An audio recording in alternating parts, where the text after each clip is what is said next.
some Ben drowns. Does this have to be a part 1, part 2?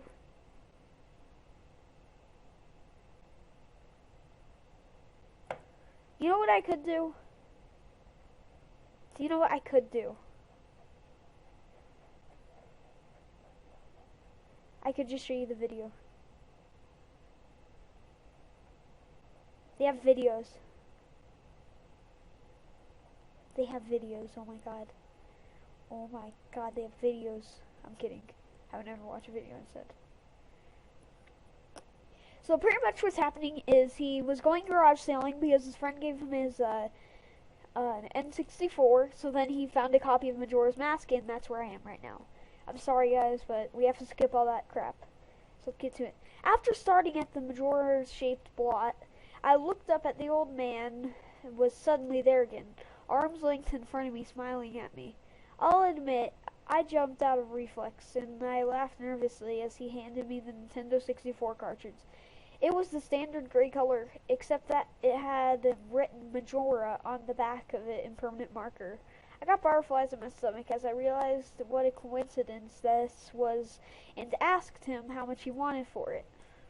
The old man smiled at me and told me that I could have it for free. That belonged to a kid that was about my age that didn't live here anymore. There was something weird about the man, how he phrased it, but I didn't really pay attention to that. I was too caught up in not only finding the game, but getting it for free. I reminded myself to be a bit skeptical since this looked a pretty shady cartridge and there's no guarantee it would work. But the optimist inside me interjected that maybe it was some kind of beta version or pirated version of the game. And that was all I needed to be back in Cloud 9. I thanked the man, and the man smiled at me and said, "Goodbye then." At least that's what it sounded like to me. All the way in the car ride home, I had nagging doubt that man... Wait, let me reread that. I had a nagging doubt that that man had said something else. My fears were confirmed when I booted up the game. To my surprise, it worked fine. And there was one save file. A save file named simply Ben. Goodbye, Ben. He was saying, "Goodbye, Ben." I felt bad for the man. Obviously, a grandparent and obviously going senile, and I, for some or another reason, reminded him of his grandson, Ben. So, that's bad. Out of curiosity, I looked at the same file, eyeballing it. I could tell that he was pretty far in the game. He had almost all of the masks and 3/4 remained of the bosses. I noticed that he had used an owl statue to save his game. He was on day 3 and by the stone tower temple with hardly an hour left before the moon would crash. I remember thinking that it was a shame that he had come so close to beating the game but never finished it. I made a new file named Link, out of tradition, and started the game, ready to relive my childhood. For such a shady looking cartridge, I was impressed how smoothly it ran. Literally just like a retail copy of the game, for a few minor hiccups that here and there. Like texture being there where it shouldn't be, random flashes out of cutscenes, but nothing too bad. However, the only thing that was a little unreeling was the times the NPCs would call me Link, and at other times they would call me Ben. I figured it was just a bug, a fluke in the programming causing the files to mix up. It did kind of creep me out after a while, and it was after the Woodfall Temple that I regrettably went into the save files and deleted Ben. I had intended to preserve the file, just out of respect of the game's original owner. It's not like I needed 2 files anyway, hoping that that would solve the problem. It did and didn't. Now the NPCs won't call me anything. Where my name should have been in the dialogue, there was just a blank space. My save file name was still called Link, though. Frustrated, and with homework to do, I put the game down for the day. I started playing the game again that night. getting the lens of truth and working my way to completing the Snowhead Temple. Now some of your hardcore Majora's Mask players know about the 4th day glitch. For those of you who don't Google it, but the gist of it is that when the clock is about to hit 0 on the final day, you take an astrometer and look through the telescope. If you do it right, when the countdown disappears, and you essentially have another day to finish whatever you were doing. Deciding to do the glitch and to try and finish the Snowhead Temple, I happened to get it right on the first try, and the time counter at the bottom disappeared. However, when I pressed the B button to exit the telescope, instead of being greeted by the astrometer, I found myself in the Majora's boss fight at the end of the game, the trippy boxed-in arena. Staring at the Skull Kid hovering above me, there was no sound, just him floating above me in the air. And the background music, which was never regular for the area, but still creepy. Immediately, my palms began to sweat. It was definitely not normal. Skull Kid never appeared here. I tried moving around in the area, and no matter where I went, Skull Kid would always be facing me. Looking at me, not saying anything. Nothing would happen though, and this kept up for around 60 seconds. I thought the game had bugs or something, but I was beginning to doubt that I was beginning to doubt that very much. Jaco, alright, you're comfy, but now Ginger wants out. Okay. I was about to reach for the bottom of the screen. You're not sure why, but you apparently had a wait. I was about to reach for the reset button when text appeared on the screen. You're not sure why, but you apparently had a reservation. I instantly recognized the text. You get that message when you get the room key from Angie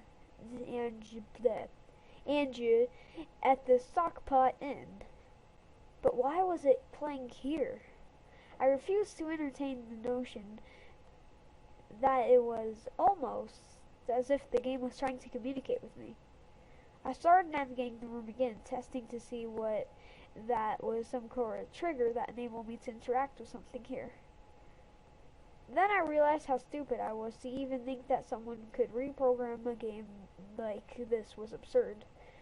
Sure enough, 15 seconds later, another message appeared on the screen.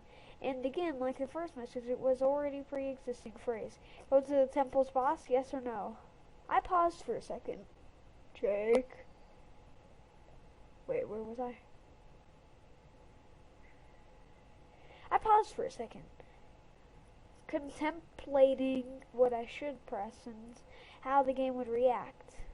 When I realized I couldn't select no, taking a deep breath, I pressed yes, and the screen faded to white, with the words, dawn of a new day. With the subtext, I, beneath it. Where I was ported to filled me with the most intense sense of dread and impending fear I've ever experienced. The hell, Jake? The only way I can describe the way I felt here, of having an unexplainably depression on a pre-found scale. I am normally not a depressed person, but the way I felt here was a feeling that I didn't even existed. It was such a twisted, powerful presence that warmed to wash over me. I appeared in some kind of weird Twilight Zone version of Clocktown. I walked out of Clocktown, as you normally do when you start from day one, only to find that the inhabitants were gone. Usually in the 4th day glitch, you can still find guards and the dog walking around the tower. But this time they were all gone. What replaced them was an ominous feeling that was something about here. In the same area as let me zoom down. Same area as me, in that it was watching me. I had 4 hearts to my name in the hero's bow. But at this point, I wasn't even considering for my avatar. I felt that my personal that I personally was in some kind of danger. Perhaps the most chilling thing was ever. It was the song of healing, ripped straight from the game itself, but played in reverse. The music would get louder, building up as if you should accept something to pop out at you. But nothing ever did, and the consistent loop began to wear on my mental state. Try and hold your cat. Alright, so I'm back. That was weird. Every now and then I would hear the faint laugh of the happy masked salesman in the background, just quiet enough so that I wasn't sure if I was just hearing things or just loud enough to keep me determined to find them. I looked in all 4 zones of Clocktown, only to find nothing. No one. Textures were missing. West Clocktown had me walking on air. The entire area felt broken. Hopelessly broken. As the reverse song of healing repeated for what felt like it had been the 50th time. I just remembered standing in the middle of South Clocktown, realizing that I had never felt so alone in a video game before. As I walked around the ghost town, I don't know if I was either to place textures in the atmosphere and the haunted melody of that once peaceful and soothing song being butched and distorted, but I was literally on the verge of tears and I had no idea why. I hardly ever cry. Something had griped me here and had a powerful sense of depression and therefore crippling me. What the hell is this? Okay guys, you don't understand how weird this sounds to me already, and we're 11 minutes in, and we have so much left. We have so much left. Dear God, I have so much more to read. I always have hated reading. Oh dear God. Don't get mad at me, I hate reading, but alright. Back to it. I tried leaving Clocktown, but every time I attempted to zone out, the screen would fade to black and I would just leave another part of Clocktown. I tried playing my ocarina. I wanted to escape. I have allergies. I wanted to escape, and I did not want to be here. But every time I played the Song of Time or the Song of Soaring, it would only say, "Your notes echo far, but nothing happens." By this point, it was obvious the game didn't want me to leave. But I had no idea why it was keeping me here. I didn't want to go inside buildings. I felt that would be too vulnerable, whatever I was terrified of. I don't know why, but I came up with the idea that maybe if I drowned myself at the laundry pool, I could spawn somewhere else and leave this place. So he's going to drown himself at the laundry place? What the? Oh, in Zelda. In the game. Go on. This is a good one. This is seriously a good one. Okay, so as I zoned in and ran towards the pool, that's when it happened. Link grabbed his head, and the screen flashed for a brief moment of the happy masked salesman smiling at me. Not Link, me with the skull kid screaming playing in the background, and when the screen returned, I was staring at a Link statue from playing the song, Elegy of Impetus. I screamed, and as the thing stared back at me with the haunting facial expression, I turned around and ran out to the South Clocktown. And to my horror, the booping statue... Give me a second to turn that off. Turn it off. The haunting facial expression. I turned around and ran out back into South Clocktown. And to my horror, the booping statue followed me and turned around and ran out and back into South Clocktown. And to my horror, the booping statue followed me into the only way that I could compare this like the weeping angels from Doctor Who. Ever so often, At random intervals, the animation would play of the statues appearing behind me. It was like the things were chasing me, or I don't even want to boop and say it, haunting me. Break time. Okay, so pretty much what's happening is this weird salesman guy, sold him a copy, and his kid drowned, so he was playing that game a lot, so he sold him the copy of the game, and then what happened was the game was apparently creepy or haunted or something, so he keeps on playing it, but he's really scared, and he doesn't know what's going on, and he did the glitch, and yeah. By this point, I was on the verge of hysterics, but not even once did the thought of turning off the console occur to me. I don't know why. I was so wrapped up in it. The horror felt also real. I tried to shake the statue, but would literally appear right behind me every single time. Link started to begin to make weird animations I had never seen him do before. He would flail his arms or spasm randomly, and the screen would cut into the happy mask salesman smiling again just for a brief moment. I was face to face to the booping statue again. I ended up running into the Sword Master's dojo and ran to the back. Jacob, be quiet. I'm gonna lose my place again. Be quiet, buddy. You two are such good kitties, but shut the hell up, okay? Okay. I don't know why, but in my panic, I just wanted some kind of assurance that I'm not alone here. To my dismay, I found no one. But I was turned to leave the statue cornered in the cubby in the back. I tried stacking the statues with my sword, but to no avail. Confused and backed into a corner, I just stared at the statue waiting for it to kill me. Suddenly, the screen flashed again to the happy masked salesman, and Link turned to face my screen. Standing upright, mirroring the statue, looking at me along with his copy. Literally staring at me. Whatever was left on the fourth wall was completely shattered while I liked running from the dojo, terrified. Suddenly the game wrapped me into an underground tunnel, and the reverse song of healing queued up again.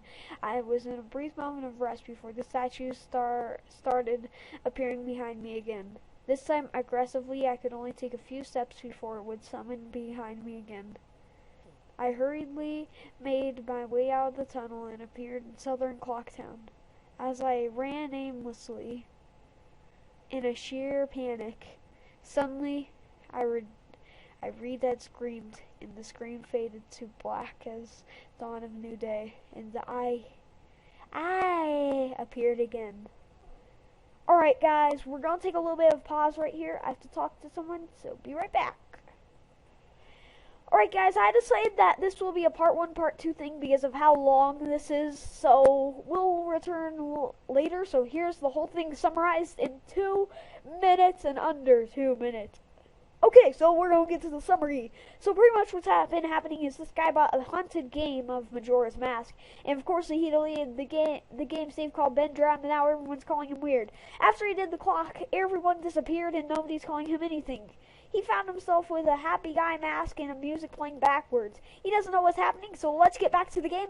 And as always, I hope you enjoyed. Leave a like, comment, and other things below. And I'll finish up this story tomorrow. Or today, I'm not really sure. But I hope you guys enjoy me reading this. I hope you guys can understand that I try my hardest. I'm not the most fluent reader, but I am a good reader. So yeah. There's also a video I just found out about. What? Oh my god. We'll find out tomorrow. Okay guys, so I'll see you guys tomorrow for part 2 of Ben Drowned. Let's do this. Peace out.